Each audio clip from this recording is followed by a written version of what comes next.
حبايب قلبي اولى اعدادي عاملين ايه؟ يا رب تكونوا بخير. النهارده باذن الله بنراجع مع بعض مراجعه مهمه جدا جدا جدا. فقبل ما نبدا كده سيب اي حاجه شغلاك كده وركز معايا في كل كلمه انا بقولها.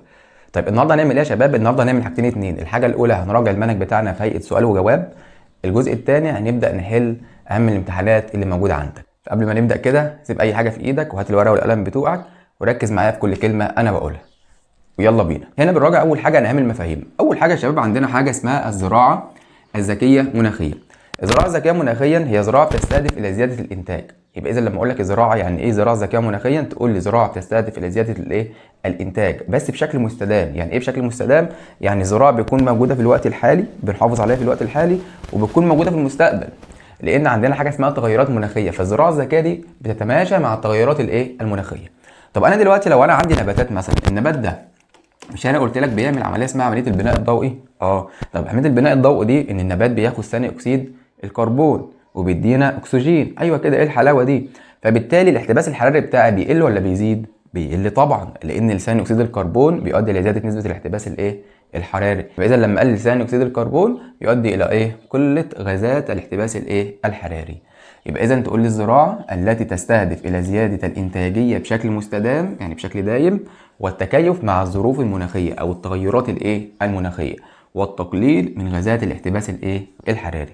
يبقى اذا زياده الانتاجيه بشكل مستدام مع ايه؟ مع التكيف مع التغيرات الايه؟ المناخيه، وتقليل من غازات الاحتباس الايه؟ الحراري. ايوه كده، اشتغل معايا. بعد كده بنتكلم عن حاجه اسمها المحصول الايه؟ النقدي.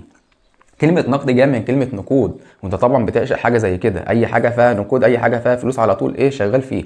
فكلمة المحصول النقدي معناها إن بعض المحاصيل بتخش في التجارة، لما أبدأ أصدرها بتدخل لي إيه؟ عملات أجنبية، فده يطلق عليها المحصول الإيه؟ المحصول النقدي. يبقى إذا هو المحصول الذي يزرع من أجل التجارة، يبقى إذا بتاجر فيه، والحصول على النقد الإيه؟ الأجنبي، يعني العملات الأجنبية. يبقى اذا المحصول النقدي انا بزرعه ليه؟ عشان ابدا اتاجر فيه، ولما اتاجر فيه ابدا ايه؟ يبدا ايه؟ يدخل لي دخل اجنبي.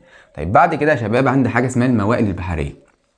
من اسمها كده، كلمه موائل يعني بيئات.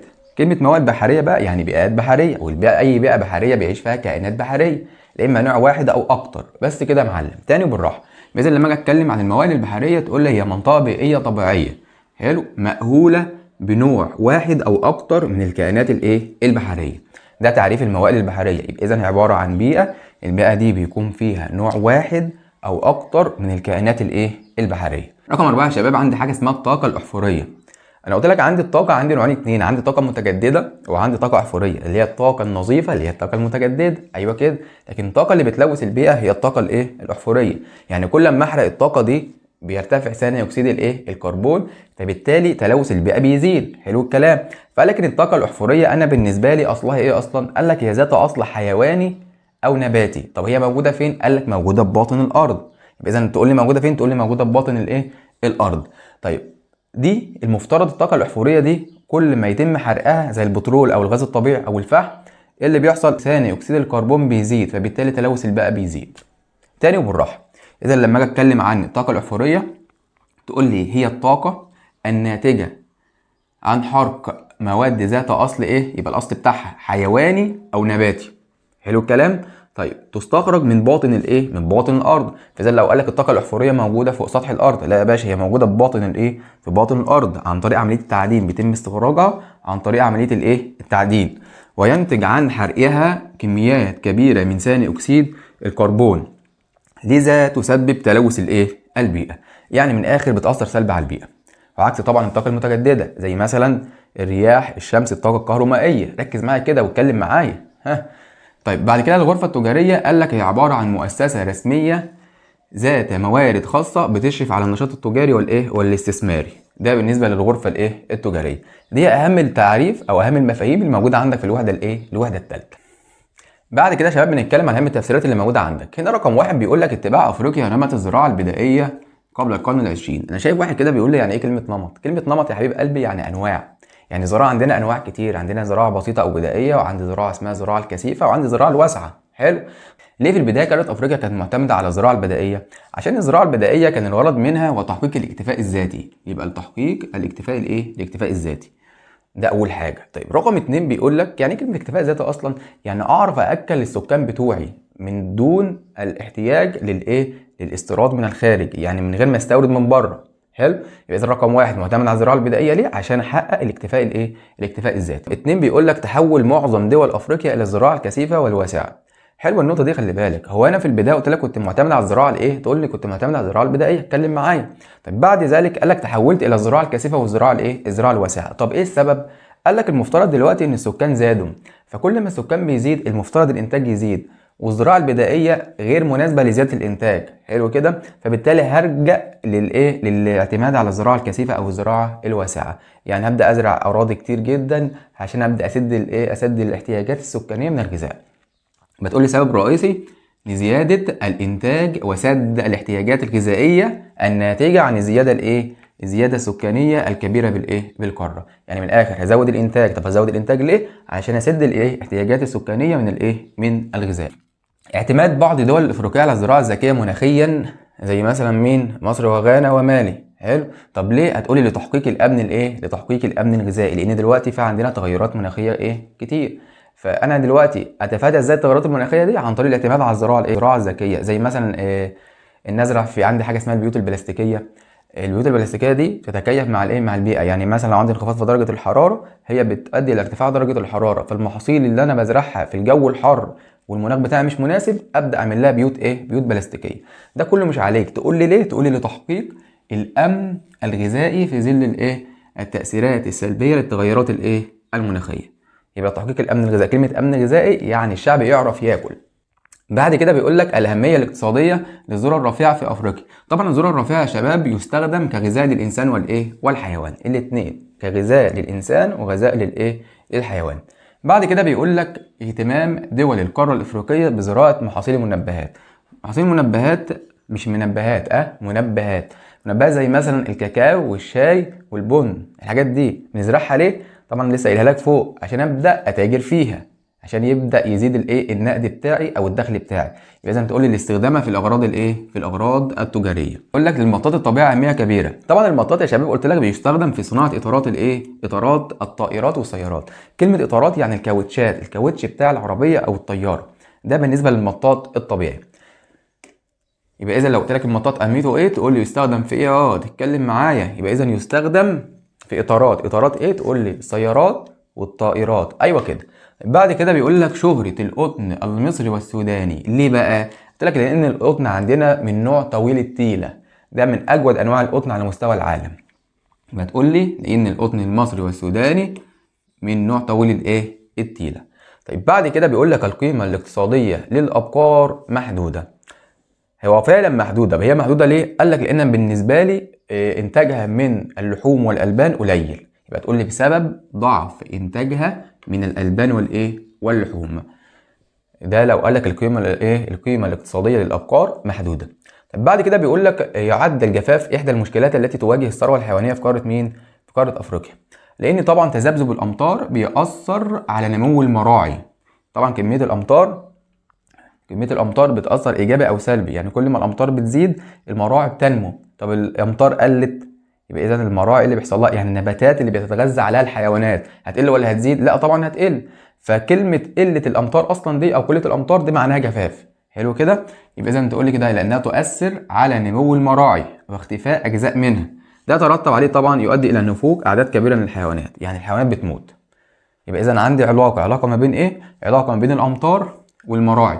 كل ما الامطار بتقل او يحصل لها تذبذب، يعني كلمه تذبذب يعني شويه بتيجي بكميات كبيره وشويه بتقل نهائي، فده بتاثر سلبي على على المراعي يعني النباتات. فبالتالي بيؤدي الى نفوق اعداد كبيره من من الحيوانات. حلو جدا. بعد كده بيقول لك اهميه المصايد الطبيعيه للثروه السمكيه. طبعا عندنا مزارع سمكيه وعندنا مصايد طبيعيه. دي حاجه طبيعيه مالناش دخل فيها، زي البحار، المحيطات، البحر الاحمر، البحر المتوسط، المحيط الاطلنطي، المحيط الهندي. دي كلها بيطلق عليها مصايد طبيعيه. حلو. وزي الانهار، البحيرات. اذا تقول لي لان افريقيا تنتج 82% من انتاجها السمكي من هذه من هذه المصايد. ده لو قال لك المصايد الطبيعيه. بعد كده بيقول لك اتجاه دول القاره الافريقيه للاستزراع السمكي، المزارع السمكيه. ليه؟ طبعا علشان ابدا اسد حاجه السكان من الغذاء. يبقى تقول لي كده اهو لسد حاجه السكان من الغذاء بعد كده بيقول لك معاناة افريقيا من مشكلة استنزاف المصايد البحرية وانخفاض المخزون السمكي. ليه بقى يا معلم؟ لان انا طبعا ما عنديش رقابة على الاساطيل الصيد الضخم والصيد الغير قانوني. يبقى اذا بسبب عدم احكام الرقابة على اساطيل الصيد الضخمة والصيد الغير قانوني. يعني اللي عايز يصطاد يصطاد.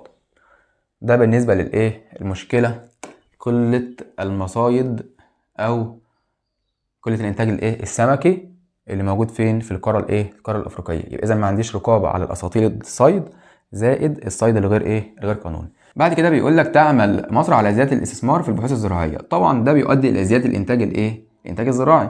كل ما ازود الاستثمار في الزراعه ده بيؤدي الى زياده الانتاج الزراعي، والانتاج الزراعي كل ما يزيد ده بيأثر ايجابي طبعا على نسبه الصادرات ونسبه الاكتفاء الاكتفاء الذاتي بيزيد، وبيبقى عندي فائض، فالفائض ده بيؤدي الى زياده الانتاج، فبالتالي ببدا اصدر كمان. بعد كده يا شباب بيقول لك الاهميه الثقافيه لمدينه لامو بدوله مين؟ بدوله كينيا. بص يا معلم، لامو دي طبعا تعتبر من اقدم مستوطنه بشريه في شرق قاره مين؟ شرق قاره افريقيا. يبقى اذا كينيا او لامو موجوده فين؟ في شرق القاره. حلو. كما انها مركز مهم لدراسه الثقافات الاسلاميه والسواحليه. قلت لك ان طبعا عندنا في شرق قاره افريقيا عندنا لغه يطلق عليها اللغه السواحليه. يبقى اذا تقول لي كده هو فيها اقدم مستوطنه بشريه زائد مركز للدراسات الثقافيه الاسلاميه والسواحليه. بعد كده بيقول لك زياده نسبه صادرات افريقيا من السلع عام كام؟ 2022. طبعا لان الاسعار هتبدا تزيد، خاصه البترول. طب هنا بيقول لك هتقول لي بسبب ارتفاع اسعار السلع العالميه وخاصه البترول. طب قال لك بتصدر القاره العديد من المنتجات الاخرى مثل الالومنيوم والبن والنحاس والذهب والذره. ده لو قال لك نسبه الصادرات بتاعه القاره الافريقيه. السؤال اللي جاي مهم جدا، خلي بالك انت بقى تتكلم معايا. هنا بيقول لك ليه عندنا ميناء بورسعيد بيحتل المرتبه ال 11 عالميا. طبعا قلت لك ان الميناء ده عملنا فيه طورنا فيه كتير وذات موقع استراتيجي. يبقى تقول لي بسبب رقم 1 التطور الكبير الذي شاهده والموقع الاستراتيجي له على المدخل الشمالي لقناه لقناه السويس. تاني يبقى اذا عندنا رقم 1 تقول لي تطور، نبدا نطور فيه كتير، طورنا فيه كتير، زائد الموقع الاستراتيجي لانه بيقع شمال شمال قناه السويس. ده بالنسبه لميناء بورسعيد. بعد كده بيقول لك زياده واردات القاره افريقيا 22. طبعا الواردات معناها الشراء، انا بشتري. ايه الفرق بين الصادرات والواردات؟ الصادرات ببدا ابيع للدول اللي بره، الواردات ببدا اشتري من بره. حلو. طب لما اقول لك على الواردات تقول لي بسبب زياده الطلب على الطاقه في دول قاره مين؟ افريقيا، وزياده الطلب على المواد الغذائيه والمعدات التكنولوجيه والالات. يعني الطلب بتاعي يبدا يزيد سواء كان على الطاقه او المواد الغذائيه والمعدات المعدات التكنولوجيه والالات. 3 حاجات. يبقى اذا طاقه، معدات، الات، ومواد غذائيه. 4 حاجات. بعد كده بقول لك يا شباب تتسم التجاره البينيه في قاره افريقيا بالضعف. ليه التجاره عندي في قاره افريقيا ضعيفه؟ قال لك طبعا ان رقم 1 عندي تشابه في الانتاج، يبقى تشابه المنتجات الافريقيه. رقم 2 قال لك اعتماد دول القاره على السلع الاوليه. طب رقم 3 قال لك ما عنديش التزام بالمعايير الاسواق العالميه. يعني عندي المنتج بتاعي ما فيش فيه جوده. يبقى الجوده لما بتقل طبعا المفترض ان هنا التجاره هتقل. اخر حاجه قال لك قصور شبكات النقل وتكنولوجيا المعلومات والاتصالات.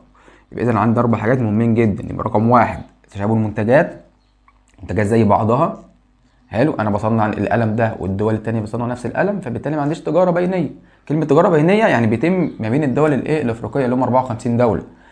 رقم 2 اعتماد دول القاره على السلع الاوليه اللي هي بتدي الاحتياجات الاساسيه فقط. حلو.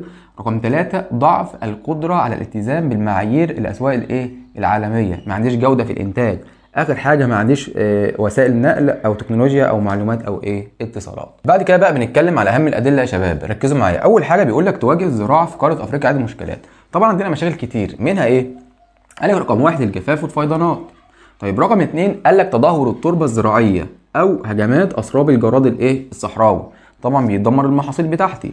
رقم 3 قال لك الصراعات المسلحه والحروب، كل ما يكونش فيه عندي استقرار سياسي او عسكري ده بيأثر سلبي طبعا على الزراعه. اخر حاجه ضعف التمويل للبحوث الزراعيه. يعني كلمه تمويل يعني ما عنديش اموال، مفيش حد بيصرف على البحوث الزراعيه. لكن طبعا كل ما الاستثمارات بتزيد في البحوث الزراعيه الانتاج بتاعي بيزيد. يبقى اذا عندي فيضانات وجفاف. رقم 2 تدهور التربه الزراعيه. رقم 3 هجمات اسراب الجراد الصحراوي. رقم 4 قلت لك عندي الصراعات والحروب. رقم 5 اخر حاجه ضعف التمويل للبحوث الزراعيه. مهمه جدا السؤال ده، خلي بالك. بعد كده تعد قاره افريقيا من اكثر المنتجين للمحاصيل المنبهات. طبعا قلت لك ان قاره افريقيا فيها عندي 3 حاجات، عندي كاكاو وبن وشاي. طبعا المنبهات اصلا دي كلها بتخش في التجاره الايه، التجاره الدوليه، فدي يطلق عليها محاصيل ايه، محاصيل نقديه. حلو. يبقى انت تقول لي كده اهو، تشتهر القاره بزراعه العديد من المنبهات زي الكاكاو طبعا، كام في المية؟ 70%. رقم اتنين الشاي، والشاي بالنسبه لي حوالي عشر الانتاج. اخر حاجه البن، والبن ما يقرب من خمس الايه، الانتاج الايه العالمي. ده بالنسبه لايه، بالنسبه لمحاصيل المنبهات. بعد كده بيقول لك تسهم حرفه الرعي في افريقيا في حل مشكله البطاله. فده طبعا بتحل مشكله البطاله، يبقى اذا على طول بتوفر فرص ايه، توفير فرص عمل لاغلبيه سكان غرب ووسط قاره مين، قاره افريقيا. اذا اي الانشطه الاقتصاديه، معظم الانشطه الاقتصاديه رقم واحد بتوفر فرص ايه، فرص عمل، فده اهم حاجه. بعد كده تعد الزراعه احدى الركائز الاساسيه للاقتصاد الافريقي. طبعا كذلك برضو قلت لك ان الزراعه بالنسبه لي بتوفر ايه، بتوفر غذاء زائد فرص ايه، فرص عمل. اذا تقول لي كده اهو، تاتي قاره افريقيا في المرتبه الاولى عالميا من حيث نسبه العاملين بالايه، بالزراعه. كام في الميه؟ قال لك 50% من القوى العامله. اذا ليه تعتبر من الركائز الاساسيه للاقتصاد؟ هتقول لي لانها بتساهم بدرجه كبيره جدا في نسبه الايه، العاملين. كام في الميه؟ تقول لي 50% من العاملين. بعد كده بيقول لك يا شباب، تؤثر طبيعه الصخور في نوع الثروه المعدنيه المستخرجه. طبعا السؤال ده مهم جدا. قلت لك عندنا صخور ناريه وعندنا صخور ايه، متحوله. زي مثلا لو قلت لك الصخور الناريه والمتحوله دي بتحتوي على معادن زي ايه، قلت لك زي الذهب، زي النحاس، زي الماس. عندي صخور تانية يطلق عليها الصخور الايه، الرسوبيه. الصخور الرسوبيه دي عندي انواع اخرى زي الايه، زي الفوسفات والجبس. طبعا السؤال ده بيقول لك تؤثر حركه القشره الارضيه على النشاط التعديني في قاره مين، قاره افريقيا. ليه؟ هتقول لي بيساعد حركه القشره الارضيه في تركز المعادن في بعض الاماكن او بعض المناطق دون غيرها، في شكل لا اما عروق او تكوينات. يبقى اذا في شكل عروق او ايه، او تكوينات مائله مثل عروق الايه، عروق الذهب. بعض المعادن بيكون في شكل عروق او تكوينات زي ايه، زي عروق الايه، الذهب. بعد كده بيقول لك بتاثر القوى العامله او الايدي العامله في حجم الانتاج الايه، انتاج المعدني. طبعا القوى العامله او الانتاج المعدني او التعدين عموما، قال لك التعدين ده لازم يبقى عنده قوه عامله. طب القوه العامله دي اي قوه عامله كده، ولا لازم تكون قوه مدربه؟ لا، لازم طبعا تكون قوه مدربه. فكل ما الكفاءه بتزيد او التدريب بيزيد، كفاءه التعدين بيزيد. يبقى اذا تقول لي كده اهو، حيث كلما كانت الايدي العامله مدربه بشكل جيد، بشكل حلو، بشكل جميل، بتعمل اللي عليها، خلاص كده زادت القدره على تحقيق الانتاجيه ايه، انتاجيه اعلى. حلو. يبقى اذا كل ما تذاكر كويس اكتر، كل ما تعمل اللي عليك، كل ما تجيب درجه في الامتحان احسن طبعا. بلاش الكعك اللي بيجيبه لي كل مره ده. يقول لك تقع قاره افريقيا في موقع جغرافي متميز. ليه؟ انت بقى اللي تتكلم وتقول لي ليه قاره افريقيا بالنسبه لي ذات موقع متميز. ولكن رقم واحد الموقع بتاعها متوسط من قارات العالم، يبقى اذا تتوسط قارات العالم. طب رقم اتنين، قلت لك ان شمال القاره الافريقيه بيكون قريب من قاره مين، من قاره اوروبا. جدع. فبالتالي هي بتكون اكبر القارات تصديرا للسائحين. يبقى اذا تقول لي كده اهو، تقع قاره افريقيا في موقع جغرافي متميز. ليه؟ تقول لي حيث تتوسط قارات العالم وتقترب من مناطق ايه، تقترب مناطق شمال افريقيا من قاره مين، من قاره اوروبا. بعد كده يا شباب بيقول لك تمتلك القاره الافريقيه تراثا حضاريا غنيا. ليه يا باشا؟ هتقول لي حيث يوجد بالقاره عندي زي مثلا اثار من الحضارات الايه، القديمه التي ازدهرت على ايه، على ارضها. بيقول لك تتميز محميه غابه دجا بتنوعها البيولوجي. طبعا بتتميز ليه بالتنوع البيولوجي؟ حيث يوجد بها عدد كبير من الثدييات وبعضها مهدد بالايه، بالانقراض. ده بالنسبه لاهم اسئله الايه، اسئله دلل. اخر حاجه هنا مبادره نيبات بالنسبه لتنميه القاره الايه، الافريقيه. هتقول لي حيث تهدف الى تطوير البنيه التحتيه. ده رقم واحد. رقم اتنين، حمايه الموارد الطبيعيه والبشريه في الايه، في القاره، وادراج السياحه ضمن خطط الايه، التنميه. اذا عايز اتطور، عايز اتطور الايه، عايز اتطور البنيه التحتيه. دي رقم واحد. وتحمي الموارد عندي سواء كانت موارد طبيعيه او موارد ايه، بشريه. وتبدا يتم ادراج السياحه داخل خطط الايه، التنميه. يعني تبدا تنمي في الايه، في السياحه. بقول لك يا شباب توضع قاره افريقيا في مصاف القارات المتميزه سياحيا. طبعا قلت لك ليه قاره افريقيا اصلا عندها سياحه. قلت لك عندي حاجتين اتنين مهمين جدا، خلي بالك. عندي مقومات طبيعيه وعندي مقومات بشريه. مقومات طبيعيه زي الموقع الجغرافي، المناخ المتنوع، زي تنوع الحياه البريه وتنوع مظاهر الايه، السطح. فدي كلها يطلق عليها مقومات طبيعيه. ركز معايا. رقم اتنين المقومات البشريه. المقومات البشريه زي ايه يا معلم؟ قال لك زي المواقع الاثريه والتاريخيه. رقم اتنين زي التنوع الاجتماعي والتنوع الايه، الثقافي. اخر حاجه تسهيلات الاقامه واكرام الايه، واكرام الضيافه او اكرام الضيف. بعد كده مظاهر السطح في قاره افريقيا تعتبر احد مقومات السياحه. طبعا قلت لك ان عندي تنوع في مظاهر السطح في قاره مين، افريقيا. زي ايه؟ قلت لك عندي زي الهضاب، زي الجبال، زي البحيرات، زي الانهار، زي السهول، زي الايه، السواحل. بعد كده قلت لك عندي زي الاماكن الصحراويه. الاماكن الصحراويه طبعا فيها عندي بعض الظواهر زي المنخفضات والواحات والكثبان الرمليه. طيب قلت لك زي الشلالات ذات المناظر الخلابه، وده كله بيؤدي لزياده الجذب السياحي. بعد كده بيقول لك لقاره افريقيا موقع استراتيجي متميز. ازاي بقى؟ قلت لك لان بتشرف على بعض الممرات المائيه الحيويه زي قناه زي قناه السويس، ده رقم واحد. رقم اتنين مضيق موزمبيق وخليج وخليج غينيا. وجه النقل النهري في افريقيا العديد من العقبات. هتقول لي عندي عقبات كتير زي مثلا الانحدارات الشديده. رقم اتنين سرعه الجريان، النهر طبعا بيجري. رقم تلاتة عندي شلالات، مرة واحدة تلاقيني ماشي كده الشلال، فبالتالي ما ينفعش طبعا اعمل عملية نقل نهري في الشلالات. رقم تلاتة قال لك ان عندي حاجة اسمها الجنادل، زائد انتشار المستنقعات. وخلي بالك كمان ان بعض الانهار بتتعرض الى الى جفاف لفترات كبيرة. اخر حاجة فبالتالي قال لك ان ده كله بيأثر على كفاءة النقل النهري في الانهار. بعد كده قال لك يواجه النقل الجوي العديد من المشاكل برضو او العقبات. رقم واحد قال لك ان ما عنديش شبكه متطوره من المطارات، ما عنديش مطارات حلوه في القاره الافريقيه. رقم اتنين قال لك مشكلات سياسيه ببعض القاره الافريقيه، زائد ارتفاع التكلفه. طبعا يعتبر النقل الجوي من اكتر انواع النقل ارتفاعا في التكلفه، سعره عالي طبعا. ده بالنسبه للنقل النقل الجوي. يبقى اذا رقم واحد تقول لي ما عنديش مطارات. رقم اتنين مشكلات اتكلم معايا ياض، مشكلات سياسيه. رقم تلاتة قال لك ارتفاع ارتفاع التكلفه. ايوه كده. طيب بعد كده بيقول لك قارن بقى، اعمل مقارنات. هنا بيقول لك قارن ما بين مصر والمغرب من حيث الانتاج السمكي. اول حاجه يا شباب لما اجي اتكلم عن مصر قال لك ان مصر تعتبر من اكبر الدول القاره الافريقيه في انتاج الاسماك من المزارع السمكيه. طيب تليها على طول نيجيريا، يبقى اذا ده مزارع وليس مصايد طبيعيه. اما المغرب هي الاولى في انتاج الاسماك من المصايد الطبيعيه، وتاني دوله هي موريتانيا. يبقى اذا هنا مزارع سمكيه لكن هنا مصايد طبيعيه. ايوه كده، الحلاوه دي، اشتغل معايا. بعد كده بقول لك قارن بقى بين الطاقه الشمسيه والطاقه الكهرومائيه. خلي بالك الطاقه الشمسيه طبعا دي معتمده على الموقع الفلكي، حلو، لكن الطاقه الكهرومائيه دي معتمده على الانهار ومساقط المياه. هنا بقول لك الطاقه الشمسيه المصدر بتاعي طبعا اشعه الشمس طبعا، واكتب لي جنبها كده معتمده على الموقع الفلكي. اما الطاقه الكهرومائيه معتمده على المياه والمساقط المائيه. هنا عندي طبعا زي مصر وجنوب افريقيا والمغرب. اما هنا اثيوبيا وجنوب افريقيا ومصر برضه. ده بالنسبه للطاقه الشمسيه والطاقه الكهرومائيه. كان بيقول لك قارن بين البترول والغاز الغاز الطبيعي من حيث الاهميه واهم الدول. قال لك ان رقم واحد البترول طبعا من اهم مصادر الطاقه، بيأثر على التنميه الاقتصاديه والتنميه الاجتماعيه. كل طبعا ما يكون في عندي بترول اكتر المستوى الاقتصادي بتاعي بيزيد، فبالتالي المستوى الاجتماعي بيزيد زي دول الخليج كده. طيب بالنسبه لاهم الدول قال لك ان هنا 80% من انتاج افريقيا من دوله نيجيريا، وعندي الجزائر وانجولا وليبيا ومصر. خلاص كده، ده بالنسبه للبترول. اما الغاز الطبيعي قال لك طبعا من مصادر الطاقه المهمه. خلي بالك ان الغاز الطبيعي بيتميز ان هو طاقه نظيفه او رخيصه الثمن مقارنه بالبترول والفحم. الفحم طبعا بيكون ملوث للبيئه، اما الغاز الطبيعي اقلهم تلوث للبيئه ورخيص في الثمن. طب قال لك 80% من انتاج قاره افريقيا عندي زي الجزائر ومصر ونيجيريا. بعد كده يا شباب بنقارن بين الصناعات التحويليه الخفيفه والصناعات التحويليه الثقيله من حيث مثال لكل منهم واهم الدول. اول حاجه لما نيجي نتكلم عن الصناعات التحويليه الخفيفه تقول لي زي الصناعات زي الصناعات الغذائيه وصناعه المنسوجات. طبعا المقدمه هنا مصر الدنيا.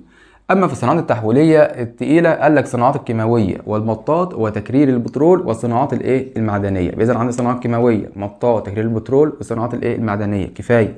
قال لك توجد في عدد قليل من الدول الافريقيه مثل جنوب افريقيا، وعند مصر وغانا والجزائر. ده لو قال لك الصناعات التحويليه. نتكلم بقى عن وضح العلاقه رقم واحد بيقول لك نمط الزراعه الذكيه والتغيرات التغيرات المناخيه. طبعا يا شباب انا قلت لك ان الزراعه الذكيه انا هبدا اطبقها ليه؟ عشان ابدا اواجه التاثيرات السلبيه على التغيرات المناخيه، فبالتالي الانتاج بتاعي بيبدا يزيد او بيزيد بشكل مستدام.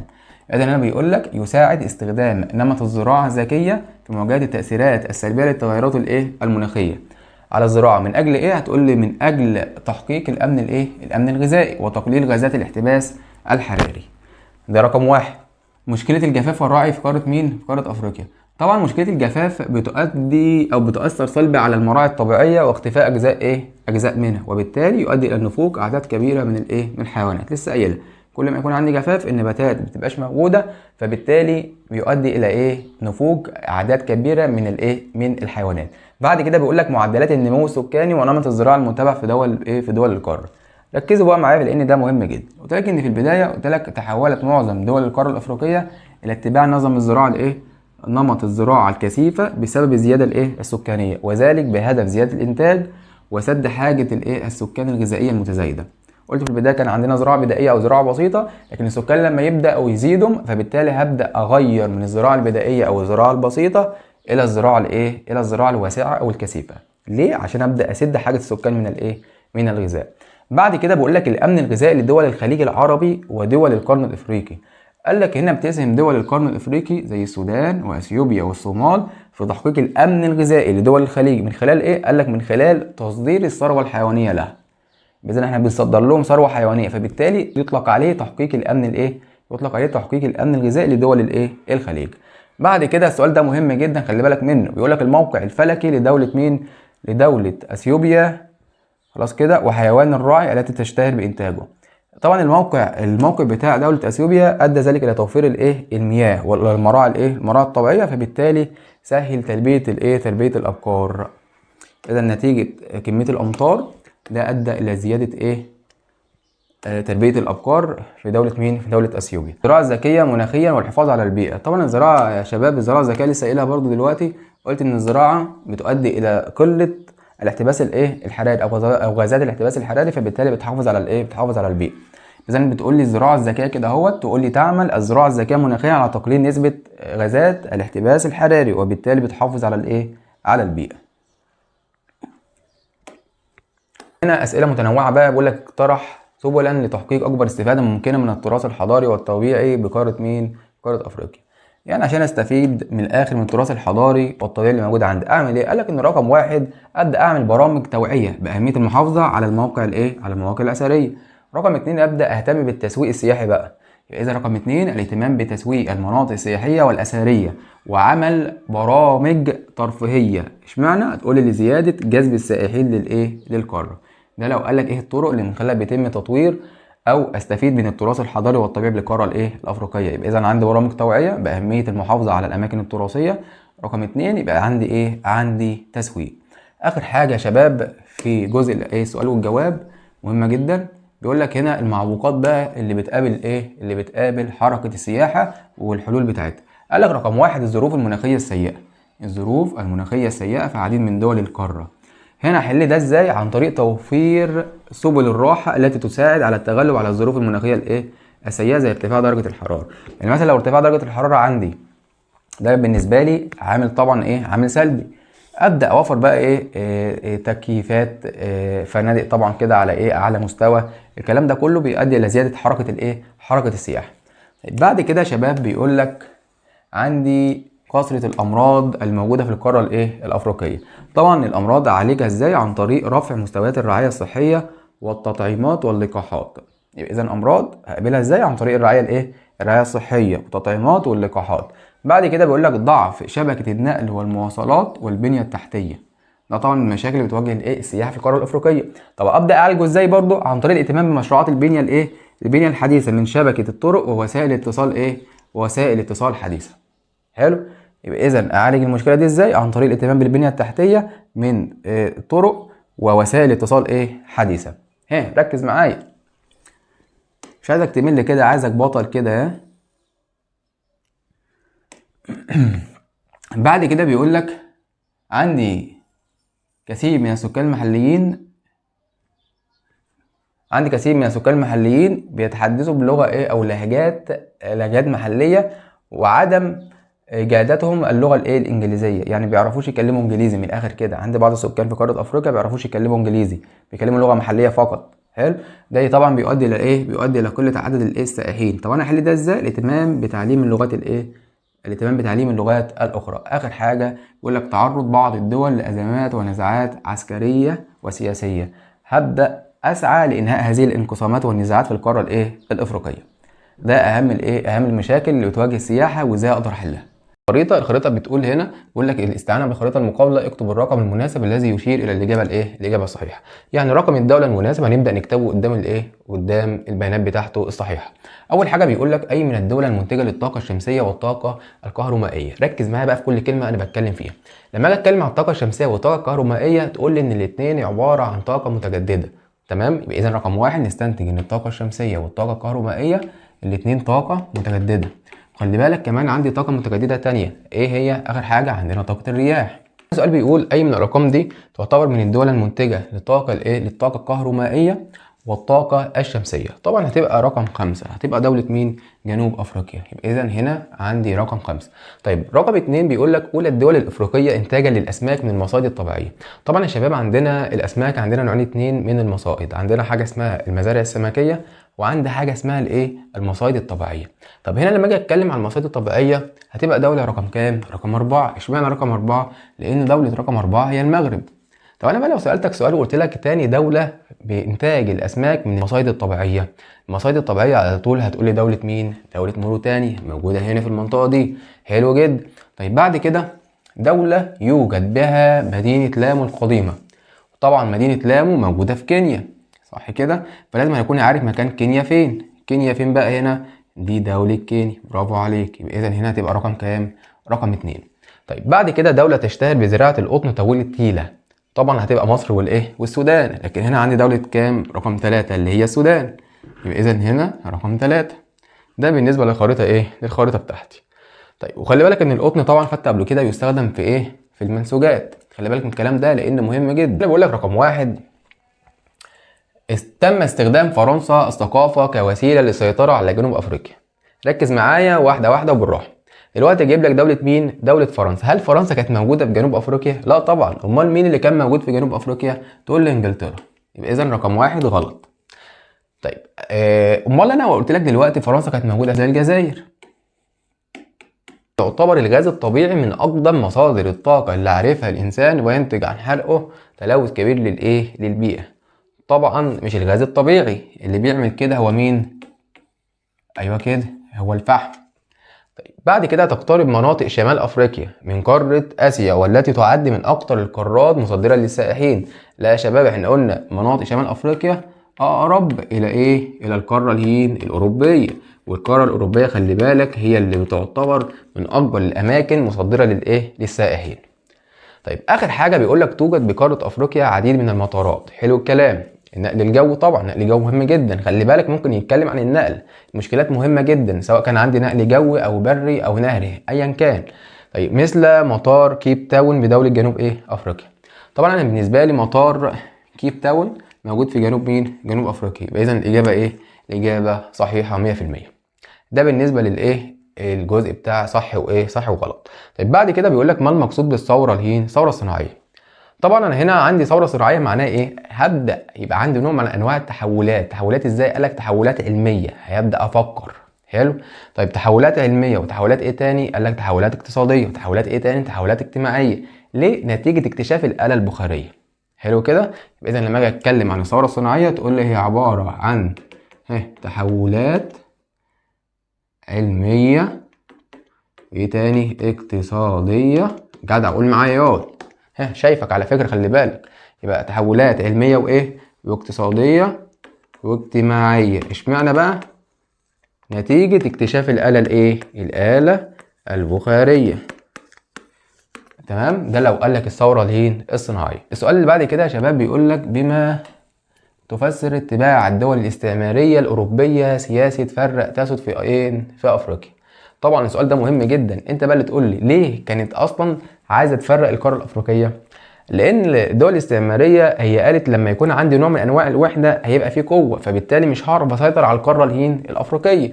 كذلك داخل الدوله الواحده بدات تعمل على تمزيق الدوله الواحده. حلو. ليه؟ عشان يبقى مبقاش عندي روح من انواع المقاومه، ميبقاش عندي مقاومه، تعرف تهيمن، تعرف تسيطر على الدول الدول الافريقيه. يبقى هنا لما اجي اتكلم على دي تقول ان رقم 1 السياسه دي تم اتباعها على مرحلتين 2. اول حاجه في القاره الافريقيه، ازاي؟ عن طريق تمزيق الوحده. حلو. طيب ليه؟ عشان تبدا تسيطر على الدول الافريقيه. تسيطر على الدول الافريقيه. تمام. طيب ده بالنسبه للقاره الافريقيه. يبقى اذا لما اجي اتكلم عن القاره الافريقيه تقول لي قامت الدول الاستعماريه بتمزيق دول قاره افريقيا او تمزيق افريقيا ليه؟ عشان تبدا تسيطر عليها. طب رقم 2 داخل الدوله الواحده. داخل الدوله الواحده يا شباب ليه بقى؟ داخل الدوله الواحده كذلك برضو علشان ما يبقاش عندي نوع من انواع الايه؟ من انواع المقاومه. يبقى اذا داخل الدوله الواحده عملت على تفريق او تمزيق الدولة الواحدة علشان ما يكونش عندي أي نوع من أنواع الإيه؟ المقاومة. ركز معايا كده في اللي أنا بقوله، حاول بقدر الإمكان تستفيد. طيب بعد كده بيقول لك إطلاق الاتحاد الأفريقي حملة اكتشف إيه؟ اكتشف أفريقيا. طبعا سنة كام؟ 2024. الحملة دي يا شباب كان لازمتها إيه؟ كان لازمتها اللي هو زيادة نسبة التسويق الإيه؟ التسويق السياحي لقارة مين؟ لقارة أفريقيا. طبعا التسويق لما بيزيد نسبة السياحة بيزيد، فبالتالي الدخل بتاعي بيزيد. بعد كده بيقول لك قارن. بيقول لك قارن ما بين رقم 1 الكثافة والايه؟ والقطن. طبعا ده انا بالنسبة لي القطن ده من المحاصيل النقدية، وهقول لك يعني ايه كلمة محاصيل نقدية دلوقتي. هنراجع على اهم التعريفات، خلي بالك. حلو. الفيديو ده طبعا ممكن يطول شوية، بس ده طبعا لمصلحتك انت. دي محاصيل نقدية، يستخدم في ايه؟ يستخدم في المنسوجات. يبقى ده لو قال لك الأهمية. لما اجي اتكلم بقى عن الكثافه دي المحاصيل اللي بتنمو تحت الايه؟ تحت التربه. حلو، زي البطاطا كده. فقال لك دي ممكن اكلها نيه او ممكن يتم طحنها لصناعه الخبز. حلو. يبقى اذا بيتم طحنها لصناعه الايه؟ لصناعه الخبز. طيب تصنيفها يعني ايه؟ تصنيعها يعني انهي محصول؟ هل محصول محاصيل نقديه ولا منبهات ولا ضرانات ولا محاصيل غذائيه؟ يبقى اذا لما اجي اتكلم عن الكثافه تقول لي من الايه؟ من الضرانات، ويستخدم في الايه؟ في طحنها لاستخدامها فين؟ في الخبز، وممكن اكلها طبعا طريه او نيه. طيب بعد يقول لك دلل على صحه العباره الاتيه: تسعى مصر لاقامه العديد من المشروعات النقل البري بقاره افريقيا. يلا يا معلم اتكلم معايا كده، حرك نفسك كده، ها، هز شفايفك مش شايفك زي ما بتقول. يقول لك تسعى مصر لاقامه العديد من المشروعات النقل البري بقاره مين؟ بقاره افريقيا. بص يا معلم، المفترض ان هنا رقم 1 كان عندي كذا حاجه. ايه بقى الكذا حاجه كانت موجوده؟ كان عندي 3 حاجات للنقل عموما. حلو. اول حاجه كان عندي مشروع سكه حديد بيربط ما بين دول القاره الافريقيه. تمام. رقم 2 كان عندي مشروع بيربط شمال افريقيا بجنوب افريقيا اللي هو يطلق عليه القاهره كيب تاون، بيمر ب9 دول وبيقعد كام يوم؟ 4 ايام. حلو. وعندي مشروع ثالث بيربط ما بين ميناء دار الايه؟ دار السلام في تنزانيا وميناء ايه؟ وميناء سفاجة اللي موجود في البحر الايه؟ الاحمر. يعني المهم عندي كام حاجه؟ عندي 3 حاجات، بس هنا بيتكلم فقط على النقل الايه؟ البري، ماليش دعوه بالنقل البحري. اذا رقم 1 هنتكلم ان عندي مشروع يطلق عليه مشروع ايه؟ كيب تاون القاهره، او القاهره كيب ايه؟ كيب تاون. المشروع ده يا شباب كده هو تقول لي بيربط الشمال بجنوب قاره مين؟ ايوه كده، بجنوب القاره. طيب تقول لي بيمر بكام دوله؟ اكتب بقى انت عندك عشان الحته هنا مش واخده. 9 دول، بيقعد كام يوم؟ 4 ايام. حلو الكلام؟ حلو الكلام. طيب رقم 2 قال لك رقم 2 سكه او انشاء سكك ايه؟ سكك حديد عشان تربط الايه؟ تربط الدول الافريقيه ببعضها البعض. هيبدا منين؟ قال لك هيبدا من عندنا، يبدا من مصر وينتهي فين؟ في السودان. طيب يبقى اذا البدايه عندي من عندنا من مدينه الايه؟ الاسكندريه، وهينتهي عند الايه؟ الخرطوم. ده بالنسبه للسكك الايه؟ الحديديه. يبقى اذا المشروع هيبدا من اسكندريه وينتهي فين؟ في الخرطوم. ده بالنسبه لمشروعات النقل الايه؟ النقل البري. طيب بعد كده الاختبار الثاني يا شباب. الاختبار الثاني يا شباب بقى ركزوا معايا، طبعا انا بحل دلوقتي من كتاب الامتحان، بحل اختبارات شهر ابريل من كتاب الايه؟ كتاب الامتحان الاختبار الثاني. فافتح كده كتابك معايا، او لو مش معاك هات الورقه والقلم واكتب معايا كل معلومه انا بتكلم فيها، انا بحذرك اهو. طيب هنا يا شباب بيقول لك رقم 1 دولة إفريقية منتجة المعدن يستخدم في الطاقة الإيه؟ في إنتاج الطاقة النووية. حلو الكلام. طبعا الطاقة النووية بيتم استخدامها أصلا من خلال إيه؟ عندنا حاجة اسمها الإيه؟ اليورانيوم. يبقى إذا عندي الإيه؟ اليورانيوم، المعدن ده يستخدم في إنتاج الطاقة الإيه؟ النووية. هنا دولة مين يا معلم؟ هتقول لي دولة اسمها ناميبيا. ده أول حاجة. طيب رقم 2 بيقول لك أولى الدول الإفريقية في أعداد الأغنام والمعز. فين رقم 2؟ رقم 2 هنا اهي. يبقى إذا دي دولة مين؟ دولة نيجيريا. حلو الكلام. بيقول لك من أهم الدول في إنتاج المزارع السمكية. طبعا رقم 3 هنا في المنطقة ديت يبقى طبعا مين؟ مصر أم الدنيا. طيب بعد كده دولة يوجد بقى أقدم مستوطنة بشرية في شرق أفريقيا، تتكرر كتير خلي بالك. هنا طبعا دولة مين؟ دولة كينيا، عندنا لامو. خلاص، يبقى إذا عندنا مدينة لامو أهو موجودة في دولة مين؟ دولة كينيا. خليك كده واد فاهم كده رايق كده. ده بالنسبة للخريطة بتاعتنا. طيب بص يا شباب، ركزوا كده وصلوا على سيدنا محمد. انا دلوقتي لو قلت لك ان القاره الافريقيه، انا بالنسبه لي قلت لك ان رقم 1 عندي ثروه سمكيه، دي تعتبر اولى في المزارع المزارع السمكيه. لكن لو قلت لك رقم 2 بقى مين؟ تقول لي رقم 2 دوله مين؟ دوله نيجيريا، لسه قايلها لك. طب لو قلت لك اولى الدول في انتاج الاسماك من المزارع الطبيعيه او من المصادر الطبيعيه، معلش المصادر الطبيعيه، تقول لي دوله مين؟ دوله المغرب. طيب رقم 2 تقول لي دوله مين؟ دوله موريتانيا. يعني خليك بالنسبه للخريطه والكلام ده كله حاول تدرب نفسك اول باول. يعني بلاش تستنى اول من الامتحان يجي او قبل ليله الامتحان بيوم يقول لك انا هدرب نفسي. ده ما ينفعش طبعا، لازما على طول تشتغل اول باول. وباذن الله هنزل لكم مراجعات دوريه اول باول. فحاول بقدر الامكان لو انت مش مشترك في القناه اشترك في القناه علشان باذن الله يوصل لك الفيديوهات اول ما انزلها. طيب بعد كده بقول لك اختر الاجابه. ارتبطت المرحله الثانيه للاستعمار حلو الاوروبي الافريقي بالثوره الصناعيه التي بدات فين؟ طبعا الثوره الصناعيه بدات في دوله مين؟ دوله بريطانيا. خلي بالك ان بريطانيا موجوده في قاره اوروبا، يعني ممكن يشغل دماغه عليك يقول لك بقى مش يجيب لكش الدوله، يجيب لك القاره. يبقى اذا تقول لي قاره مين؟ قاره اوروبا. ايوه كده. طيب رقم 2 بيقول لك من المعادن الاساسيه المستخرجه من الصخور الناريه والمتحوله بافريقيا، النحاس ولا الذهب ولا الماس ولا الفوسفات. خلي بالك هنا لما اتكلم عن النحاس والذهب والماس الثلاثه دول صخور ناريه متحوله، بس هنا هو عايز خلي بالك هنا بيتكلم عن المعادن الاساسيه. المعادن الاساسيه عندي 3 حاجات، بيتكلم عن الحديد، ايه تاني؟ بنتكلم عن النحاس، وبنتكلم عن ايه تاني؟ بنتكلم عن الكروم. 3. طيب اللي موجود منهم هو طبعا النحاس. طيب طبعا دولت مشتركين في نوع الصخور ال3 ناريه ومتحوله، لكن ده من الكيماويه. يستخدم في ايه؟ ممكن يستخدم في المبيدات، يستخدم في المنظفات، خلاص، وممكن يستخدم كمان في الاسمده خلي بالك. طيب ده بالنسبه ده بالنسبه للنقطه رقم 2. بعد كده ممر مائي حيوي، مهم جدا الحته دي، بقاره افريقيا تتحكم به مين؟ تتحكم به مصر. هتبقى طبعا مين؟ قناه السويس. طيب بعد كده بيقول لك الشعاب المرجانيه بتزيد اكتر فين؟ في قاره افريقيا، بالسواحل الشماليه ولا جنوبيه ولا شرقيه ولا غربيه؟ طبعا السؤال زي ده ما ينفعش تتلخبط فيه، لو انت اتلخبطت فيه يبقى انت عايز تنضرب علقه مظبوطه يعني. خلاص، يبقى اذا عندي الاجزاء الاجزاء الشرقيه. الشعاب المرجانيه موجوده في الاطراف الشرقيه.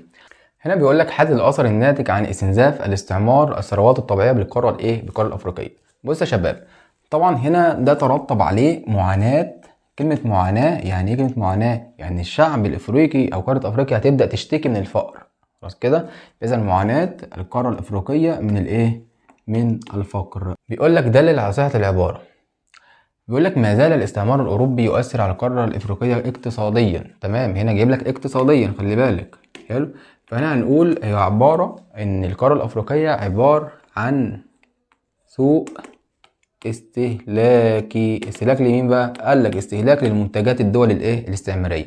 فبالتالي انا لما ابدا اسوق المنتجات اللي بتاعه قاره اوروبا اللي بره عندي في السوق الافريقيه، فبالتالي انا مش هعرف ابيع المنتج بتاعي، فبالتالي بيأثر سلبي على الانتاج المحلي. خلاص كده تاني بالراحه. يبقى اذا عباره عن سوق اقتصادي او سوق استهلاكي لمنتجات اهو. يبقى اذا سوق استهلاكي لمنتجات الدول الاستعمارية. فبالتالي ده بيأثر سلبي ولا ايجابي بقى على الاقتصاد المحلي؟ طبعا بيأثر سلبي على الاقتصاد المحلي. ايوه كده. ده لو قالك ده لو قالك التأثير الاقتصادي بالنسبة للاستعمار. طيب بعد كده بيقولك يا شباب تؤثر الصراعات السياسية في افريقيا سلبا على الثروة الحيوانية. انت بقى اتكلم بقى يلا. دلوقتي لما يكون عندي صراعات سياسيه اتكلم معايا، المفترض اللي هي تاثر سلبي ولا ايجابي على الثروه الحيوانيه؟ هتقول لي طبعا سلبي. طب انا اقول لك بقى ازاي؟ هقول لك انا ازاي يا معلم. المفترض ان عندي حاجه يطلق عليهم الرعاه، مجموعه من الناس كده ومجموعه من الشباب يطلق عليهم الرعاه اللي هم بيرعوا الحيوانات. طب اول ما يحصل صراعات ايه اللي بيحصل؟ بيحصل هجره. مين اللي بيهاجر؟ قال لك هجره الشباب، اللي طبعا كانت شغاله ايه وكانت بتربي الايه الحيوانات او لها علاقه بالايه بعمليه الراعي، فبالتالي بيأثر سلبي على الايه على الانتاج الحيواني. طبعا هتقول لي ايه ان الصراعات السياسيه بالنسبه لي بتأثر سلبي ليه؟ هتقول لي لان الشباب بتعمل هجره، فبالتالي الانتاج الثروه الحيوانيه هيبدأ يقل تدريجي. اذا هجره الشباب، يبقى اذا هتقول لي هجره الشباب من مناطق الثروه الايه الحيوانيه، ايوه كده، بالتالي يؤثر سلبا على الايه على الانتاج. كده بقول لك ما العلاقه بين المناخ القاره الافريقيه وتنوع الانشطه الايه السياحيه. طبعا هنقول يا شباب ان مناخ القاره الافريقيه يتسم بالايه بالتنوع. هنا عندي تنوع، حلو. ما دام عندي تنوع في المناخ يبقى اذا عندي تنوع في الانشطه الايه في الانشطه السياحيه طوال العام. يبقى اذا تنوع مناخ القاره الافريقيه يؤدي الى تنوع الانشطه الايه السياحيه طوال العام. ومن افضل الفصول اللي موجوده عندي هو فصل الايه الشتاء طبعا. حلو. طبعا الفصل اللي مقرب الى قلبي وقلوبنا كلنا والله. طيب بعد كده بيقول لك الموقع الجغرافي لقاره افريقيا والنقل المائي. حلو النقطه دي. طبعا الموقع الجغرافي انا بالنسبه لي موقع ذات اهميه كبرى. ليه؟ لانه يتحكم في معظم الممرات المهمه، زي مثلا زي مثلا مضيق موزمبيق، زي جبل طارق، زي باب المندب، زي قناه السويس. دي كلها ممرات مهمه بتفيد في عمليه النقل والتجاره البحريه او النقل والتجاره المائيه ايا كان. يبقى اذا هنا بنشرف على موقع جغرافي متميز او موقع جغرافي استراتيجي. اتكلم معايا. حلو. يبقى اذا اهو موقع جغرافي متميز. ليه؟ لاننا بنشرف على ممرات مائيه مهم. ايوه كده، اتكلم معايا. زي مضيق قول ياض معايا يا موزمبيق، وزي جبل طارق، مفيش مشكله ممكن نكتبها برضو. وعندي باب المندب، وعندي قناه السويس. تمام. ده بالنسبه للموقع الجغرافي. بعد كده بيقول لك وضح اهم الجهود التي تبذلها مصر في تنميه الثروه السمكيه على المستوى المحلي والافريقي. طبعا عندنا جهود كتير. من اهم الجهود ديت ممكن نقول مثلا رقم 1 هيتم نوع من انواع الاستزراع السمكي اللي هي المزارع السمكيه. اشمعنى المزارع السمكيه؟ عشان يبقى عندي نوع من انواع الاكتفاء الذاتي. طب واحد يقول لي يعني ايه يا مستر اكتفاء ذاتي؟ اكتفاء ذاتي معناها ان انا بكفي الانتاج بتاع او الاستهلاك بتاع المحلي. يعني ايه كلمه استهلاك؟ يعني المفترض دلوقتي ان انا عندي حاجه اسمها طلب. يعني ايه كلمه طلب؟ انا دلوقتي عندي شعب، الشعب ده مش محتاج ياكل. طب عشان اغطي احتياجه ده اعمل ايه؟ اوفر له سمك. طب السمك ده اجيبه منين؟ عن طريق حاجه اسمها الاستزراع السمكي. طب اكتب ايه من الاخر كده؟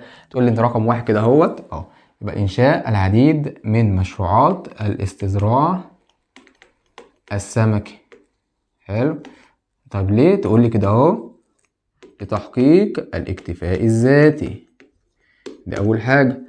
رقم 2 هيتم تدريب بعض الكوادر في القاره الافريقيه. اشمعنى؟ عشان يبقى برضو عندي تنميه في الاستزراع السمكي او المزارع السمكيه. كلمه كوادر يعني ايه؟ كلمه كوادر يعني ابدا اخلي اللي بيربي الاسماك في المزارع السمكيه دي يكون عندهم خبره كبيره جدا او كفاءه ومهاره. فكل ما المهاره بتزيد او الخبره بتزيد الانتاج بتاعي بيبدا يزيد. خلي بالك من النقطه دي. حلو. ده بالنسبه الاختبار الثاني. كده نكون وصلنا لنهايه الفيديو. طبعا لو في اي مشكله في اي حاجه مش مفهومه حاول تبعت لي وانا باذن الله هتواصل معاك. طبعا باذن الله هنحاول بقدر الامكان الفتره الجايه دي ننزل فيديوهات كتير. خلي بالك المراجعه النهائيه جايه، فحاول تشترك في القناه علشان باذن الله اول ما انزل فيديو يجي لك على طول. وقبل ما تقفل اوعى تنسى تصلي على سيدنا محمد. سلام.